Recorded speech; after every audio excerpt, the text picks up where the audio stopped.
right, welcome everyone to another episode of the Deep End Podcast. We're back at it. Yes. Today's been an eventful day. We went to the doctor's today by force. I've met a doctor. Every wife understands why it's by force. Even if you're not a wife. If you booked your man's appointments, you have brothers, you have a dad, then you understand why it's by force. Careful, we're gonna get a think piece from somebody talking about you're not supposed to be his mother. You're not supposed to. So let's be careful. So, hey, we all help each other out in areas. Yeah, I'm not much of a doc. It's crazy. So we were in there, and I'm sitting there thinking like, let's hurry this up so I can get to McDonald's. Ironically, because I was gonna say, once I prove that I'm healthy, it's time to celebrate. The celebration is McDonald's. The celebration is going down a path of becoming unhealthy. We all got work to do. We all got personal work to do. So we get in there. They put the little thing on my arm. They put the thing on my finger, and they tell me my vitals are good. So when I heard vitals are good, I'm thinking, oh, it's time to celebrate. We're gonna eat good What are tonight. Vitals? So, what are vitals?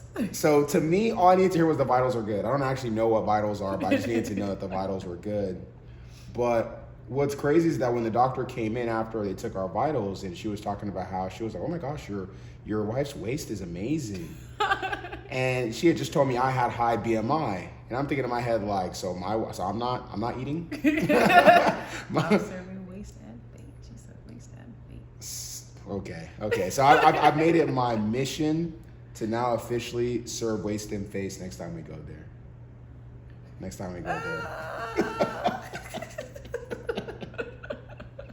All right, so we digress. I believe today's episode, we're going to go ahead and... Oh, did we freeze? Oh, there we go. We're going to go ahead and actually talk about what it actually means when a wife goes quiet. I think a lot of times, if you're a husband out there and you're also a viewer of this podcast, welcome. All of us can learn and grow from each other. So I think it's very key that us husbands have a deeper understanding of our wives, just like we want wives to have understanding of the husbands. Mm-hmm. It's important for the husbands to have a deeper understanding of their wives as well too. And a lot of times I hear it from dudes, they don't know or have a clue what's going on in their wives' mind when they go ahead and go quiet. So if you could just kind of help us husbands to kind of, from your personal experience, what are some situations where, I've made you go quiet or you've been quiet, and kind of what was going through your head kind of in those moments? Yeah. I do first want to say that it definitely, I think,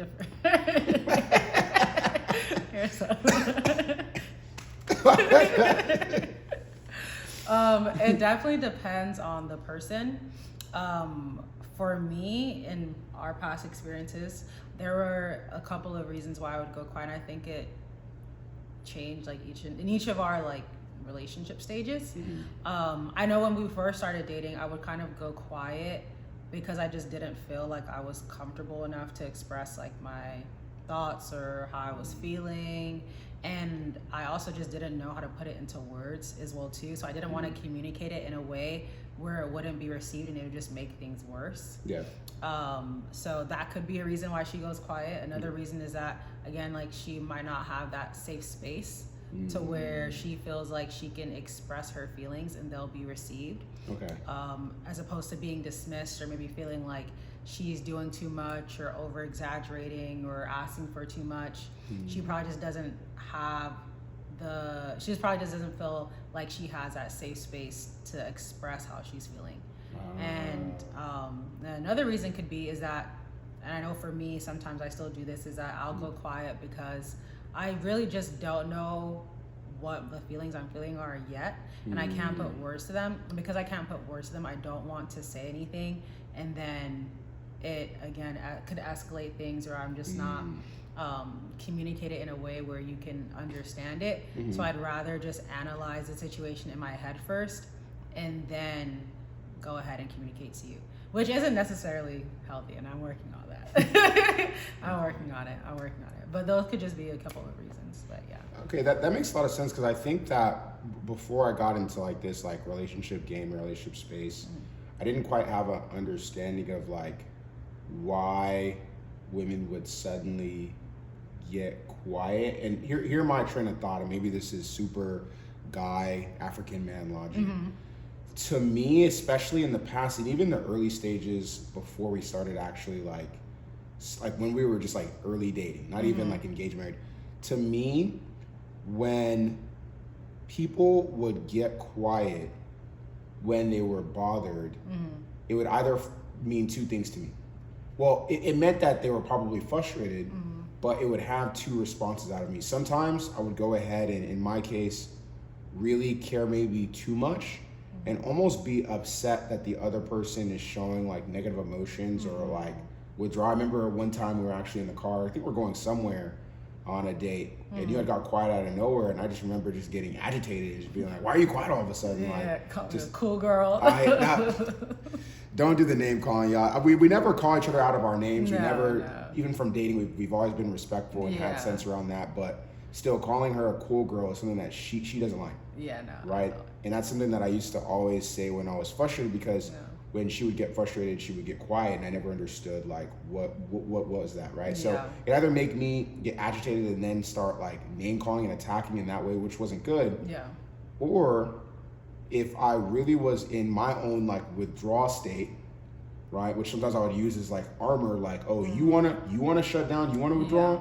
I'm gonna show you what it looks like to shut down or withdraw. Then I would be happy because now I have an excuse to be like in my own world. So hearing that it wasn't always for you coming from a place of like, I'm going to, because for me, sometimes it felt like it's punishment, right? Like I'm upset, so now I'm about to make you be upset as well too. And so then that makes me feel like I'm being trapped or like I'm being controlled.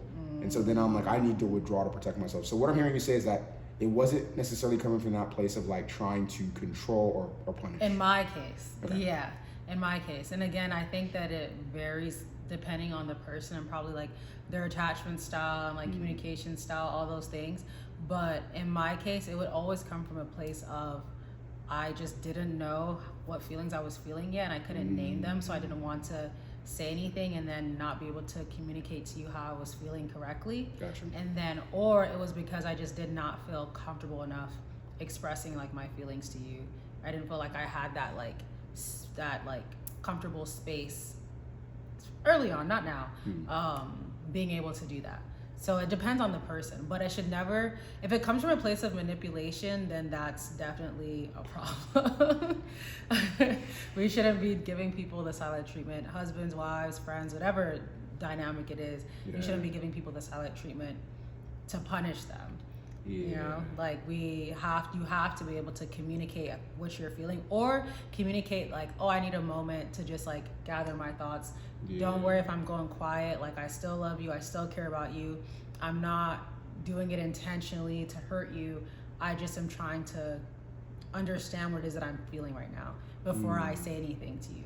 So even just that little bit of communication is very healthy, as opposed to just going quiet with the intention of trying to get a reaction from your partner, or trying to make them feel maybe like the hurt or the pain that they made you feel. That in itself is powerful, because I think that that's just something that like guys can apply to, right? So the husband who's maybe a little bit more withdrawn, maybe more avoidant, I've been there. Sometimes I think my fearful avoidant side tries to come back out in certain situations. Thankfully, like obviously we have the skill sets to deal with that, but I know that especially like early on, like it would have been better for me to say like, hey, like I need space.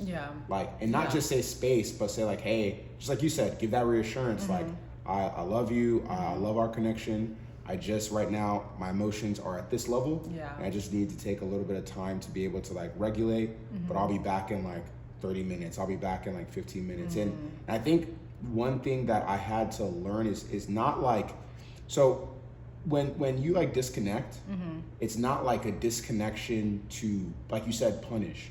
I think what some people do is they'll go silent, and it is to either, unfortunately, like if you're someone who's anxious attached, they usually use that like as like this form of like manipulation, or it's like, I'm going to try to test you to see if you're gonna chase me or come after me. But if you're playing with an avoidant man, he's not gonna care. And it's just gonna make you even more agitated. So I think that some people will use the space as like punishment, or they'll use it as, if they're like avoidant, they'll use it as a way to just like isolate and break connection. But really the space should be used to regulate yourself, to come back and continue to build that connection. You're not trying to break connection to regulate, you're trying to keep the connection intact, then go regulate while the connection still feels intact to both parties before you come back together.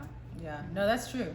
That's true. That's very true. And like you said, it depends on the person's like attachment style. But if you're dealing with someone who is avoidant, then you're not going to get the reaction that you hope for.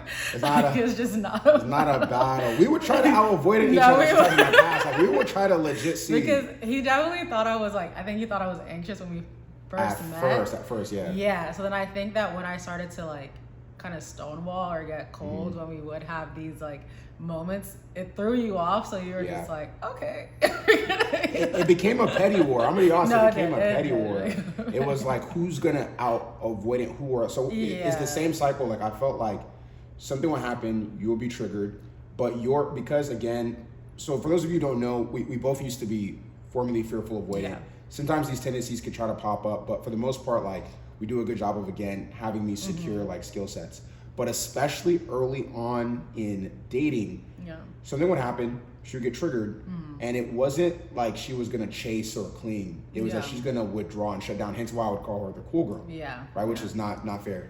So then that would make her even withdraw even more. I would then get frustrated and then be like, oh, so you're gonna withdraw? I'm gonna show you what it looks like to withdraw, because I'm someone who used to be like a loner growing up. Isolation became like a friend for me. So it was like this, like you know, Bane, like you merely were adopted by the dog. I was born in and molded by it. So it's like, so it became like this, like, and as the leader of the relationship, I think that as a man, you should seek to try to set the emotional tone. I know everyone thinks that women set the emotional tone. What I mean by that is that you should try your best to try to set the emotional safety. You should try your best to be the emotionally stable one. Now, I feel like where people get it messed up is that they think that women have no responsibility in that. I've heard a guy one time tell me on Instagram, like, a guy just needs to be a rock and let his girl be all over the place, and then like just wait for her emotions to calm down. That's it leads to resentment. So even though you're the guy and you should set the emotional pace and emotional tone and emotional safety by being as steady and secure as possible, which I failed to do early on, it doesn't give your partner the right to just be all over the place. But I digress. Point being, I would then withdraw, letting your emotions affect me. I would isolate, you would see that, and then it would just be this cycle, and something that could have been nipped in the butt in 5-10 minutes would take like 12 hours, the whole evening, and sometimes even not necessarily going to the next day, but going deep into the night. Where we would go ahead and talk on the phone. But I would even say that, like, and it's funny because doing that, you're thinking, like, when we would do that before, I even had an understanding of like core wounds and things like that. When you have the knowledge and still still not like see it in the moment. But it's just funny that, like, even though we do that and try to like out avoid each other, it was all as like still coming from a place of like not wanting to be abandoned or like rejected by each other and by the other person. So it's just funny how like the things that you're doing like in the moment, the reaction actually leads you to now thinking that, oh, this person really doesn't care about me because they're now avoiding themselves too, but they're just doing what you're doing because they also fear rejection and abandonment as well too. So it's like, if you would just had a conversation early on, that would you'd be able to like reconcile like so much quicker. And it wouldn't have to lead to you now being petty and doing petty things to each other. But it's just so funny. I'm just like, it's crazy when you think about it. It's crazy when you think about it, like the thoughts and like what triggers like the actions and stuff. But I did want to ask you though, like, so for, let's say, a husband that is watching this and he has a wife who goes kind of silent or quiet, let's say whenever there's like a disagreement or conflict or she's bothered by something, what would you say that he should do when she does that? Like, how should he show up? How should he create that emotional safety you were talking about, so that she feels safe and comfortable opening up? Yeah, that's a great question. I feel like it's even something that sometimes like women can do, but I'm gonna focus on it from like the man's perspective, like you said. I think in that case, like, again, this is why we always talk so much about like, you want to for sure invest in like your spiritual life. You want to invest in becoming more Christ-like. You want to invest in like reading the word together, really praying together, not just praying over your food, but praying together, waking up early and praying together. Yeah. You want to invest in being more Christ-like, bearing fruits of the Spirit, but you also want to invest in like the emotional intelligence of your relationship. And so, okay, relationship God. Okay, so, and what I mean by that is like you want to understand. Well, a big easy thing to do is to learn your partner's attachment style. Just start there, right? Because if chances are, if your wife is somebody who withdraws whenever like there's conflict, or when she gets upset, she doesn't like tell you immediately, but she withdraws. She's probably fearful of avoiding, and let me say this: if she withdraws, but before she withdraws, she gives you reassurance. She says, "Hey, I just need time to decompress. I need to regulate." Then she may be secure attached. Yeah. But if she just withdraws and goes silent abruptly with no warning, no nothing, she seems distant, she seems cold, she says she's fine, but you can see in her body language she's not, she's probably fearful of avoiding or dismissive of avoiding. You have to recognize that she has a core that says, I am weak and vulnerable, or I can't trust, or I'll be manipulated if I go ahead and share how I'm feeling, or I'll be controlled if I share how I'm feeling. So you have to recognize that, so you can't not press. The more you try to press, the more she's going to think you're trying to control her or manipulate her. But you also, I know it might sound frustrating, you can't also be too distant, because that also triggers her abandonment wound, or triggers that, he doesn't care. And it just makes her stay in that headspace longer. So the best thing to do is to approach her, say, hey, like, I care about you because I care about you. I just want to see, like, is everything okay? If she says, I'm good, you can be like, okay, I've noticed this, and this with your body language. Things seem a bit off. Are you sure? If she says, I'm fine, just like, hey, okay, I'll go ahead and give you a little bit of space, but just know I'm open to talk when you're ready. And then give her that space, right? And then obviously allow her to come, because the thing about people who have that, when their emotions are high, and you might think that because like they have like gone quiet, that it means that they're like emotionless or that they're withdrawn, but the reason why they went quiet is actually because their emotions are high. Yes, yeah. That's something that people don't know. That's their coping mechanism to protect themselves. So emotions rise, but they fall. So you have to give them space, allow it to come down, and then sometimes they'll approach you and be like, hey, I'm ready to talk. Or sometimes you might have to go back to them and say, hey, like, I want to go ahead and talk. But one thing I think that we had a recent conversation about this, right? Because, and I'm thankful you don't do this often by any means, but in the time it did happen where like you were feeling bothered, you shut down, and then I let her know, and I was vulnerable in that moment, that like sometimes in those moments I feel like maybe hurt because I don't get the heads up about like maybe like the shutdown. But I think what she was great at doing was that she agreed that, hey, I can go ahead and actually tell you how much time I need. Right. So although like you can, as the husband in this case, can give her the space, should go ahead and kind of watch her and then come back later when it seems like she's more of herself. And then of course initiate that conversation when you can. But she also has a responsibility to plan that, and at least letting you know like, okay, I just need this much time to communicate. That's true. That's good. Good. And I know we even just like kind of went through that recently, which is why I wanted to like you to answer and give the husbands a bit of like insight. And of course, like wives, you can learn from that as well too, and model the same thing. But yeah, like you have to be able to be the one to like, as uncomfortable as it is sometimes, especially if you're annoyed that like, oh, why is she going quiet, or why is he going quiet? You want to be the one that shows up as like the healthy one to model what it is that your partner can now do for the future. So let's say if it was to happen flipped, now she knows, oh, I remember he did this last time. Let me go ahead and ask him like how he's feeling and what's going on, as opposed to now like shutting down. So that's one thing I really love like about like you and like us, and as we just continue to grow, is like you been able to like model to me how to approach like certain situations and like conflicts and things like that. And because of that, now I've been able to see that and remember that when I do have my moments, I'm like, oh wait, I remember he did. And you're not alone. You know? No, of course. I'm not an angel. Yeah, no, he's not. Yeah, I have my moments. But I feel like we've grown so much, and we've like been able to learn so much as well too. And a big part of that is because of you as well too. So I'm very thankful. Oh my God. Amanda. I take it back. The commander of the world. General Fiao. You're saying general. Relationship Fiao. general.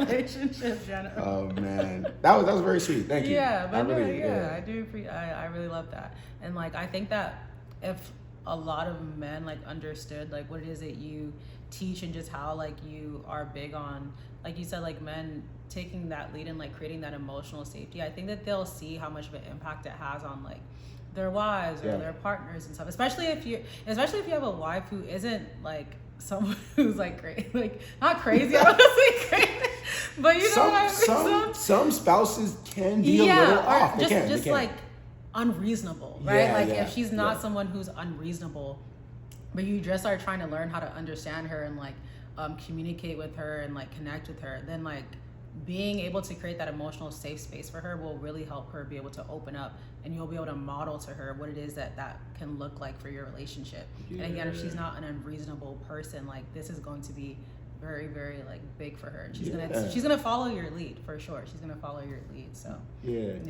and by all means, I think before the wives like run with that, yes, your husband for sure, she's 100% right. We firmly believe that the husband is like the leader of the household. We're not saying he's a dictator. No. It should come from a place of like first loving his wife, and then his wife is gonna give him that respect and that ability. There's a lot of women who are very, very smart. Yeah. A lot of women are very, very powerful. In fact, you could argue that a lot more women, I'm not trying to get in trouble, but could have better leadership skills than their husbands.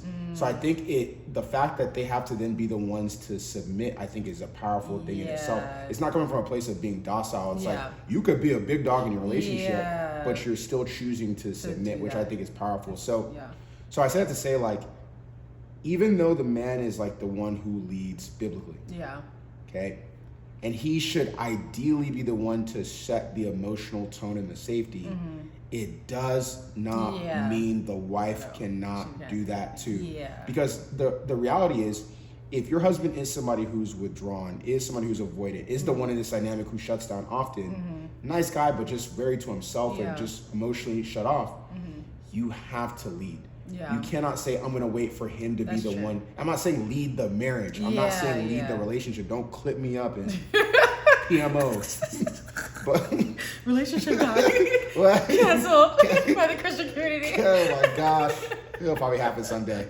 Oh, God forbid. I gotta be careful what I say. So the point is that like you should still be the one to try to become secure, attached, and show emotional safety. Because sometimes women will DM me and they'll be like, oh, how can I get my husband to do this? How can I get my husband to do this? You can't. That's true. You can't get him to do can't force it. anything. You can't force him to be anything. But what you can do is exactly what Naomi said. You can be the one to model what security looks like. So that you're the one who starts to create that safe space. Everyone thinks you have to have both partners to begin that process of creating a safe space. It just takes one individual to change their part of the dance, to change the whole routine. And all of a sudden, you start creating an emotional safe space where your husband starts feeling more comfortable with you. He wants to be around you more. You'd be surprised how you gradually allow him to let those wall downs and show him that it's okay to actually, for you to be that safe landing space. Right? Avoidant husbands are not just avoidant, they're avoidant by nature. Okay, I'm not gonna lie that they are.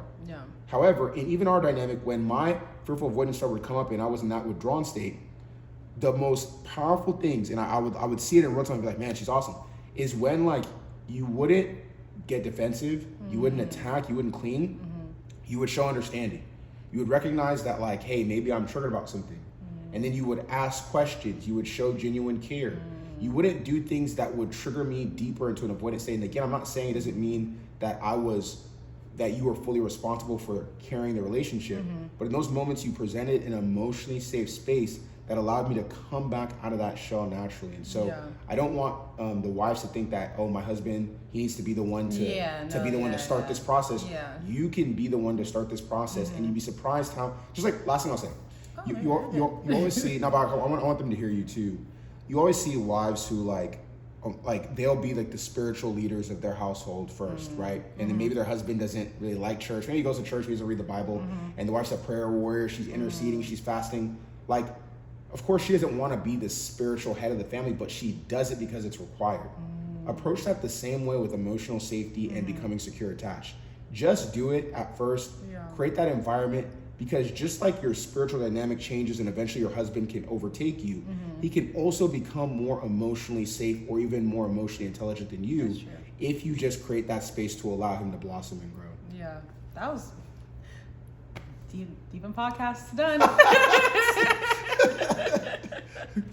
But no, that's true. That's true. Like, he doesn't have to be the one that necessarily takes the lead initially. And being that like model for you guys and creating that emotional safe space for you guys. You're right. Like, the wife, the woman, whatever, she can take the lead in that area starting off to show him that, okay, one, like, I'm growing, and two, like, you can open up to me, and three, like, this is what you can do now. This is what we can do now moving forward to have like a better dynamic, a healthier dynamic, better communication, better understanding of each other.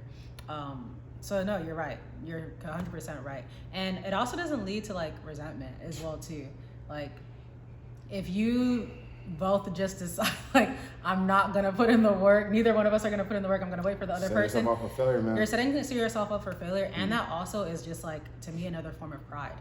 And we know what happens with pride.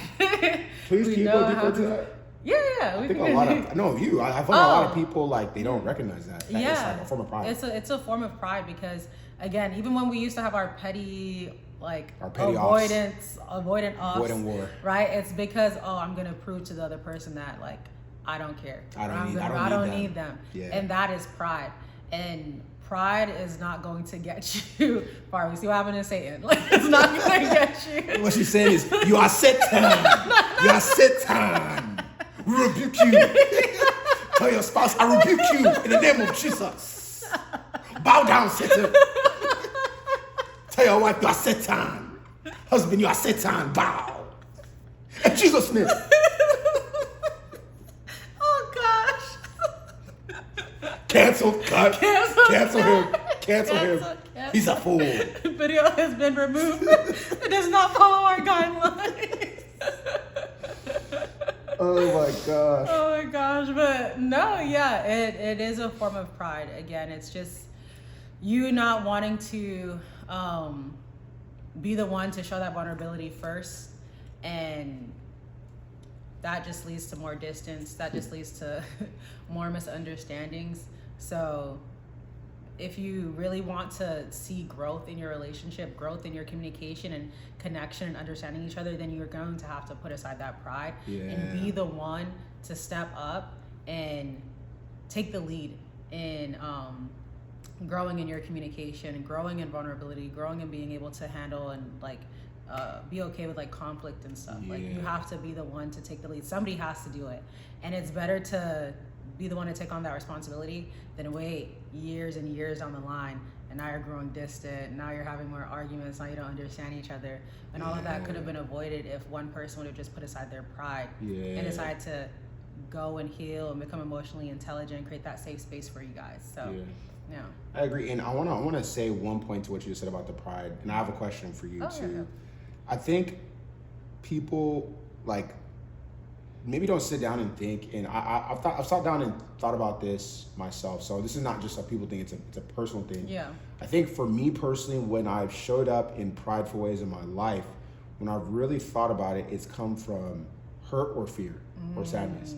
It's like a defense mechanism. It's like a shield, right? It's like, because I'll tell myself stuff like, oh, I don't really need that person. It could be a friend. It could be in our early days in arguments. Oh, I don't need her. I don't need her. But in reality, I do need you. And what that was me trying to protect myself personally from rejection or from old abandonment wounds that were trying to resurface in my life. So it's not even like pride is just this standalone thing. Usually there's like something deeper, which is why like you need to work on your core wounds. Like if you have a core that says, I am or will be abandoned, I am or will be rejected, I am disliked, I am excluded, you'll use anger or you'll use withdrawing, you'll use distance, you'll use pride in order to protect yourself from really that soft layer. That's true, But wait, I have a question for you then. what would you say to the person who's like, because I guess how I'm framing this is like, is it bad to want space then? Like, is it bad to want space from your partner? Is it bad to want space during conflict? Yeah. Oh, I don't think so at all. Like you mentioned, you talked about this earlier. It depends on where it's coming from. Like, are you taking that space so that you can genuinely like rejuvenate, gather your thoughts together, so you can come back to your partner and communicate and bridge that connection? Or are you taking space to create distance from your partner, to remove yourself from them, to protect yourself? Like you said, like your core wounds are being triggered. If I will be abandoned, I will be rejected. So I'm incompetent. So like, to preserve yourself, to protect yourself, you're taking that space away from your partner. So space isn't bad. It just depends on what the root of that space is. And then also, how long are you going to take that space? When do you plan on coming back? Does the space actually help you, or are you doing it again to protect yourself? So space in itself inherently isn't bad. It's just, again, like how that space is being used and what's causing you to take that space. I love that. Yeah. I love that, because I think even you've seen it on my posts. I've seen it on your posts before. Especially, unfortunately, this happens a lot with like anxiously attached, like wives, girlfriends, fiancés. They will usually be like, "Oh, my partner wants space. He's so selfish." Oh yeah. Right. And like, granted, the ones where they're like, "I haven't heard from him for 3 days." Oh, gosh. Okay, sis, that's that's bit not much. space. That's not space. That's you have not a roommate. You can check his phone. I'm just Secret family. So, all jokes aside, like some level, like that's excessive. If somebody wants 3 days and you don't hear from your partner for 3 days, that's a bit much. Like a day is a bit much. Yeah. But we're talking about like an hour or 2 hours, or maybe even an evening. Yeah. Right. And this is not even just like in arguments. Like, let's say somebody has a long day at work and you just need to decompress.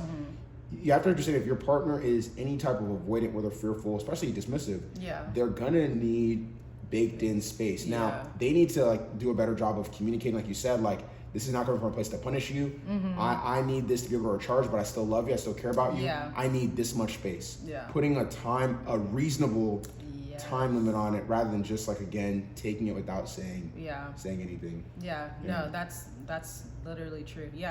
Like, again, space isn't bad. And if you're communicating that you need like an hour of space, you need like a couple hours of space, an evening of space, that's better than not saying anything and going ghost. And we both still take space when we need it during our conflicts. Like, not that long ago, like, I needed space, and you told me like, oh, for the future, next time, do you mind just communicating to me like how much space you needed? And I was completely fine with that, because I understood that like space isn't necessarily bad, but giving your partner that reassurance about how long you need, that you're gonna come back, you're not leaving, you're not like abandoning them, that's what's like gonna help make sure that they aren't being triggered as well too. And that's how you like take space in like a healthy way as well too. But, in a healthy way. But space is I need the space. I understand. I know you need the space too sometimes. So. And it's not even just conflict, it's just even just like everyday life. Like when you go out with your friends, I'm not attached to your hip farm, so it's like interdependent. Interdependent. So space is not bad. And this is the final thing I think I'll mention on this one. I think you said reassurance, and this is kind of a little off topic, but I think it's something that a lot of women need to hear. Your husband needs reassurance, but it's in a different way than you think. A lot of times, so for instance, that time that Naomi told me, that was a form of just standard reassurance, and I personally like that. Right? That's me, which is why it's important to figure out what your husband's major needs are. He should know what your major needs are, so you guys can actually give that to each other. But a lot of times, husbands actually get reassurance in a way that a lot of wives are not aware of. It's appreciation. Like it's telling him proactively, not on his birthday, not on Father's Day. Some of these dudes are soldiers once a year. Hey, and I'm not saying that like women and wives don't do a lot too. If a wife has a high need for appreciation, and again, before I hear someone say, we all have appreciation needs. We all hey, be quiet. Be quiet. Be quiet. You didn't know African, huh? Be quiet. So we all have yes, we all want to be appreciated, but some of us have a higher need for appreciation.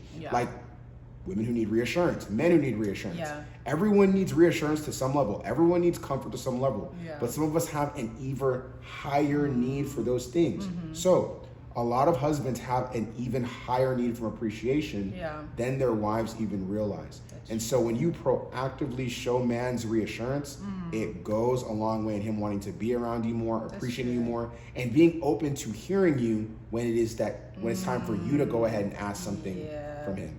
That's actually very true, because even just in our dynamic, like, I know that like you really value appreciation. I'm just like very aware of that, so I'm very intentional about that. I think that like because of that, like you said, like you're more, not that you already don't love me, of course you're open to doing things and stuff like that for me, but it makes it, I think, like even like you feel probably even more willing and like happy doing it because you're getting that appreciation. You're not feeling like taken advantage of.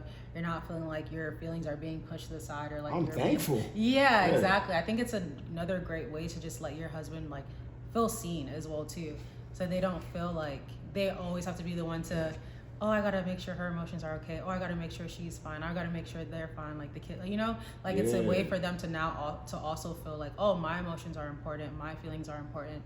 What I'm doing is being seen. What I'm doing is being like appreciated and like valued. So I honestly couldn't have said it better. No. Yeah, I think that's chef's kiss. A goosey's kiss. Don't. He's Ghanaian. That's all I'm gonna say. And he's always talking about our Agusi. You got me snorting over here chopping down buffalo. Whatever you guys call it. Come on, man. What a hater. You see that? All I said. That was a big old buffalo. All I said was a Agusi. All I said was a Agusi. You see how I'm catching strays? No, you see how I'm catching strays? Yeah, I'm triggered. Hey, I put up a lot in this house when it comes to Agusi.